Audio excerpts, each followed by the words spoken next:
Yeah. Now, if you're trying to get healthy, you might have tried switching out sugar for an artificial sweetener, but are they really any better for you? Yeah, new studies revealed they can help with weight loss, but experts are still torn on which concerns are underlying the health risks anyway. So for more, we're joined by dietitian Karina Savage. Good morning to you. Take us through where you can find sweeteners first off, in what types of foods? So sweeteners have absolutely exploded in the last 20 years, and they are in everything. Not everything, but they're in a lot of the diet, no sugar, low sugar products. So we have different types of sweeteners. We've got aspartame, we've got saccharin, we've got erythritol, and they are really in a lot of these low sugar or diet soft drinks. I think 40% of our soft drinks now are diet soft drinks, but we have muesli bars that have them. We've got lollies. A lot of our low sugar milk drinks and whatnot are, they have sweeteners in them, various sweeteners, but really a lot of these no sugar sauces or reduced sugar sauces, diet cordials, even kombucha. Okay, so is it good to have something that's low sugar or no sugar?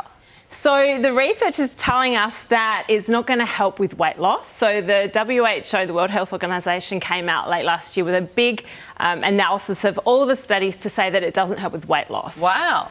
That's really People interesting. think they're doing the right thing. Yeah. So what other effects can it have?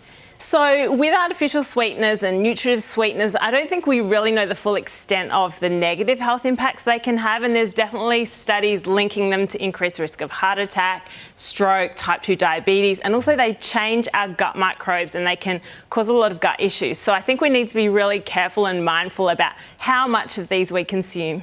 That is huge, isn't it? So should you just have regular sugar?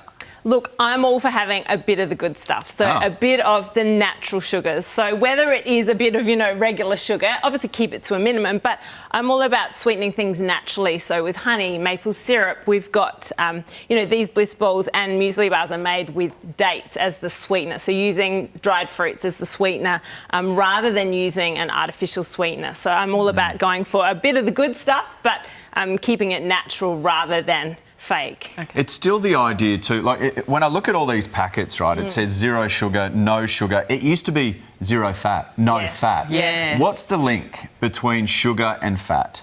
So, well, sugar and fat, if eaten in large amounts, can both cause weight gain. So I think people used to think low fat and then there was a shift to low sugar. But really, reducing sugar doesn't necessarily help with weight loss. It's about having that balance of nutrition and making sure that we're choosing more whole foods. So I'm always encouraging people to look for real foods on the ingredients list rather than chemicals or things that you don't know. I think if you or your grandmother don't know what the name of the ingredient is on the food, then it's best to leave it on the shelf, because I really don't think we know or understand the extent of the negative health impacts of a lot of these ingredients that are now in our foods. That's what we used to say. If your grandmother doesn't recognise it, don't eat it. Thank you very much, Karina. Pleasure. Really appreciate your time. Thanks so much. Stay with us. We have breaking news.